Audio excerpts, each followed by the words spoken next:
ഈ പ്രേമിച്ച് കെട്ടാൻ പറ്റുമോ? ഇസ്ലാമിന്റെ കാഴ്ചപ്പാട് എന്താണ് പ്രേമിച്ച് കെട്ടാൻ? പ്രേമിച്ച് വിവാഹം കഴിക്കാന്ന് പറയുന്നത്, നമ്മളിപ്പോൾ മനുഷ്യന്മാരാണ്. സ്വാഭാവികമായിട്ട് ഒരു മനുഷ്യന് അല്ലെങ്കിൽ ഒരു പുരുഷന് ഒരു അന്യ സ്ത്രീയോട് ഇഷ്ടം തോന്നും. ഇഷ്ടം തോന്നിയാൽ നമ്മൾ എന്ത് ചെയ്യണം? പ്രേമിച്ച് മെസ്സേജ് അയച്ച് പിന്നാലെ നടക്കുകയല്ല വേണ്ടത്. നേരെ പറ്റുന്ന ആളാണെങ്കിൽ നമ്മുടെ രക്ഷിതാക്കളോട് പറഞ്ഞിട്ട് അവരുടെ രക്ഷിതാക്കളുമായി ബന്ധപ്പെട്ട് കല്യാണത്തിലേക്ക് എത്തിക്കുക എന്നുള്ളതാണ്. അല്ലാതെ പ്രണയിച്ച് നടക്കുക എന്ന് പറയുന്നത് ഇസ്ലാമിൽ ഇല്ല. ഏതുവരെ?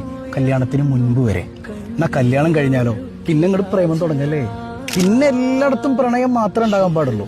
എന്തിനേറെ ഇത്രമേൽ പ്രണയത്തിന് പ്രതിഫലം പോലുണ്ട് എന്ന് പഠിപ്പിച്ചൊരു മതം അള്ളാന്റെ മതം അല്ലാതെ ഏതാ?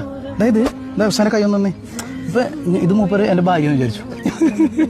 ഞങ്ങളിങ്ങനെ കൈകോർത്ത് പിടിച്ചു നിന്നാല് ഈ വിരലുകൾക്കിടയിലൂടെ പാപങ്ങൾ കൊഴിഞ്ഞു പോകും. ഞാനിങ്ങനെ റൊമാൻറ്റിക്കായി എൻ്റെ കെട്ടിയോട് ഇങ്ങനെ നോക്കിയിരുന്നാല് അള്ളാന്റെ കാരുണ്യത്തിന്റെ നോട്ടം എനിക്കുണ്ടാവും. ഞാനിങ്ങനെ ഒരുള്ള ഭക്ഷണം എടുത്തിട്ട് ഇങ്ങനെ വായിലേക്ക് വെച്ചു കൊടുത്താല് അള്ളാഹ്ക്ക് അത് അത്രമേൽ പ്രിയപ്പെട്ട ഇബാദത്താണെന്നൊക്കെ മുത്തനബി സല്ലല്ലാഹു അലൈഹി വസല്ലം തങ്ങൾ പഠിപ്പിച്ചിട്ടുണ്ട്. ഇല്ലസ്ട്രേഷൻ വേണ്ടേ? അപ്പൊ അത്രമേൽ പ്രണയത്തെ അംഗീകരിക്കുന്ന, പ്രണയത്തെ ഉൾക്കൊള്ളുന്ന മതമാണ് ഇസ്ലാം. അപ്പൊ ഇതിലൊക്കെ ഒരു ബറക്കത്ത് ജീവിതത്തിൽ ഉണ്ടാകണമെങ്കിൽ കല്യാണം കഴിഞ്ഞിട്ട് പ്രണയിക്കും മക്കളെ.